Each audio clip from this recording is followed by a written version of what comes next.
শুরু করব একাধিক গুরুত্বপূর্ণ খবরে আপডেট নিয়ে 4টে চতুষ্কোণ। আজ ইতিমধ্যে শুরু হয়ে গেছে মাইক্রো অবজারভারদের প্রশিক্ষণ। প্রায় ৩,৫০০ মাইক্রো অবজারভার নিয়োগ। কমিশনের আর রিজার্ভ মিলিয়ে মোট ৪,৫০০ মাইক্রো অবজারভার নিযুক্ত। নজরুল মঞ্চে মাইক্রো অবজারভারদের প্রশিক্ষণ। জেলাভিত্তিক 2 দফায় প্রশিক্ষণ মাইক্রো অবজারভারদের। সকাল প্রায় 10:30 থেকে 12:30 পর্যন্ত হাওড়া, হুগলি 2 চব্বিশ পরগনা, উত্তর ও দক্ষিণ, কলকাতা 2 বর্ধমান। দুপুর 2:30 থেকে 4:30 পর্যন্ত এই প্রশিক্ষণ চলছে। মুর্শিদাবাদ, মালদা, জলপাইগুড়ি, 2 দিনাজপুর, বাঁকুড়া, বীরভূম, নদিয়া।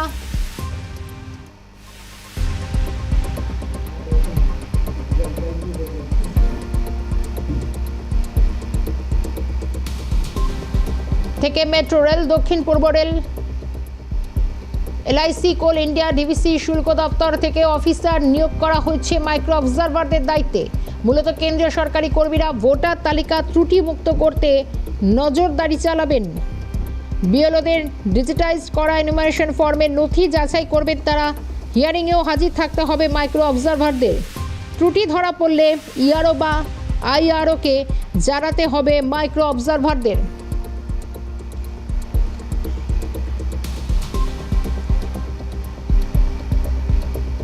মাইক্রো অবজারভারদের প্রশিক্ষণ শুরু হয়েছে। রাজ্যের সিইও মনোজ কুমার আগরওয়াল তিনি কি জানিয়েছেন শুনুন। অবজারভার কি কাজ করবেন ওটাই বলা হয়েছে। না না, কোনো অসুবিধা হবে না। এটা প্লেন অ্যান্ড সিম্পল যে আছে, প্লেন সিম্পল সব এক্সপ্লেনেশন হয়েছে, সব হয়েছে। There is no problem at all. ওরা সব বুঝে গেছে। ওদের কোনো ওবি নেই। ওদেরকে দেখতে সামনে হিয়ারিং করাতে হবে, ডকুমেন্ট আপলোড করতে হবে। সবই যেতে মাইক্রো অবজারভার আমরা নিয়েছি, এই স্টেটে কাজ করছেন। যে এখানে গভর্নমেন্ট অফিসেস আছে, যেটা আছে পিএসইউ আছে, সব আছে, ওখান থেকে আমরা নিয়েছি ডেটা। অন্য স্টেটের অফিস থেকে আমরা নিই কি আমরা মুম্বাই গেছি या আমরা কোথায় অন্য স্টেটে গেছি, ওখান থেকে নিয়ে এসেছি। যে কলকাতা আর যে ওয়েস্ট বেঙ্গল মধ্যে যে অফিস আছে ওদের মধ্যেই আমরা অ্যাপয়েন্টমেন্ট লেটার দিয়েছি। না না, এটা কোনো 150 যে আছে ম্যাক্সিমাম লিমিট বলা হয়েছে। ওর যদি অল্প হবে, ডিপেন্ডস অন হিয়ারিং কীরকম হচ্ছে না হচ্ছে, কোন ইআরও কত ডিসপোজ করতে পারবে একবারে। ওটা হতে পারে 70-80 হতে পারে, 100 হতে পারে, 120 হতে পারে, 150 থেকে বেশি হবে না। মাইক্রো অবজারভারদের প্রশিক্ষণ শুরু হয়েছে নজরুল মঞ্চে। এবং শুধু তাই না, মাইক্রো অবজারভারদের এবং ট্রেনার উভয় কি জানাচ্ছেন শুনুন। रिलेटेड इशू है, जो भी समस्या है माइक्रो ऑब्जर्वर को उसका समाधान करना है। अच्छा, और तो हर दिन कैसा काम करना पड़ेगा, क्या बोला है? हाँ, डेली बेसिस पे वर्क करना है। जो कंप्लेंट्स है वो डाउट को क्लियर करना है। अच्छा। लिमिट वगैरह नहीं है, जो कंप्लेंट्स आएंगे उनको रिजॉल्व करना है। আমাদের বলা হলো অনেক যেগুলো এসআইয়ের মধ্যে যে ত্রুটিপূর্ণ আছে অ্যাজ এ ডাটা আমরা তো এখনো পাইনি। আমাদের অ্যাজ এ মাইক্রো অবজারভার আমরা জয়েনিং করতে এসেছি। এবার জয়েনিং করে নিয়ে আমাদের 26 তারিখে এবার আমাদের যেখানে হিয়ারিংয়ের জন্য যে ব্লক বা যেই পঞ্চায়েত হোক বা যেই স্টেটে হোক, মানে স্টেটের মধ্যে ওয়েস্ট বেঙ্গলই আমাদের বা ডিস্ট্রিক্ট, হ্যাঁ জেলার, ওখানে গিয়ে আমাদেরকে যেতে হবে। আর প্লাস তারপরে যা ডেটে হিয়ারিং হবে আমাদেরকে যেতে হবে। মানে মূলত হিয়ারিং এর দিনই হিয়ারিং দিয়ে আমাদের অ্যাজ এ মাইক্রো অবজারভার হিসাবে। চাপ তো আছে। এখন আমরা তো সময়ের বাইরে গিয়ে করতে পারবো না। যতগুলো পারবো ততগুলোই করবো। 1.5 মাস তো টাইম আছে। কি বলা হলো, কিভাবে বললো কাজ আপনার করতে হবে? পার ডে 100 থেকে 150 হতে পারে। হ্যাঁ, তার 1 মাসের ভিতরে কমপ্লিট হওয়ার করবে, সেইভাবেই একটা করেছে। তা সেটা বুঝতে পেরেছেন, যা বলেছে বোঝা গেছে? হ্যাঁ, বোঝা গেছে। अभी कुछ बिहार से आए हैं। कुछ बिहार से। कुछ बिहार से हैं। अच्छा, आप क्या सेंट्रल गवर्नमेंट का एम्प्लॉय तो पंजाब नेशनल बैंक है। पंजाब नेशनल बैंक में आज किस चीज के लिए आए हैं इधर? माइक्रो ऑब्जर्वर का ट्रेनिंग है, इसलिए ट्रेनिंग है, पहले बता दिया जाएगा। हाँ, वो उसके बारे में थोड़ा कुछ जानकारी और उसके बारे में तो कुछ जानकारी नहीं। अभी हम लोग को डायरेक्ट लेटर मिला, उसके अनुसार हम लोग आए हैं। अब यहाँ पे प्रशिक्षित होने के बाद जो कार्यभार दिया जाएगा उसको किया। ऑन ड्यूटी के टाइम कम करना पड़ेगा, ऑन ड्यूटी के बाद ऐसा कुछ लेटर हम लोग को नहीं मिला। कुछ नहीं मिला अभी तक। नहीं, अभी तो अलॉटमेंट यहाँ से जाने के बाद अलॉटमेंट बात मिलेगा। पता चलेगा। মাইক্রো অবজারভারদের প্রশিক্ষণ শুরু হয়েছে। নজরুল মঞ্চের এখনকার ছবিটা জানুন। সরাসরি অভিরূপা সাহা রয়েছেন আমাদের সঙ্গে। অভিরূপা, প্রায় ৩,৫০০ মাইক্রো অবজারভার নিয়োগ কমিশনে তাদের প্রশিক্ষণ, ঠিক কি ছবি?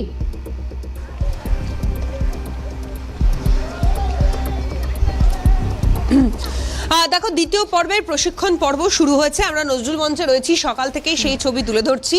মূলত এসআইআর বিষয়ে যে মাইক্রো অবজারভার, সেই মাইক্রো অবজারভারদের প্রশিক্ষণ চলছে। এবার মাইক্রো অবজারভারদের যে কাজ তা হলো মূলত যেখানে ভুল ভ্রান্তি রয়েছে সেগুলো রিসলভ করা। প্রথম দফার যে প্রশিক্ষণ, সেই প্রশিক্ষণ শেষ হয়েছে, শুরু হয়েছে দ্বিতীয় দফার প্রশিক্ষণ পর্ব।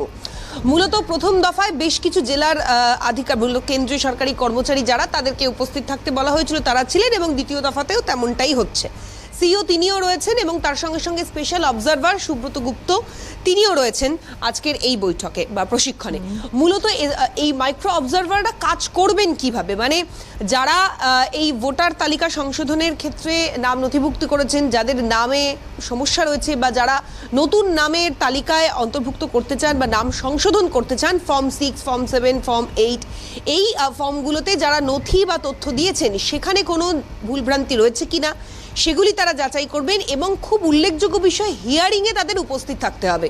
27শে ডিসেম্বর থেকে হিয়ারিং পর্ব শুরু হচ্ছে, ফলে সেই সময় হিয়ারিংয়ে উপস্থিত থেকে নথি যাচাই, তথ্য যাচাই বা ভুলভ্রান্তি হয়েছে কিনা এই বিষয়গুলিকে দেখতে হবে মাইক্রো অবজারভারদের।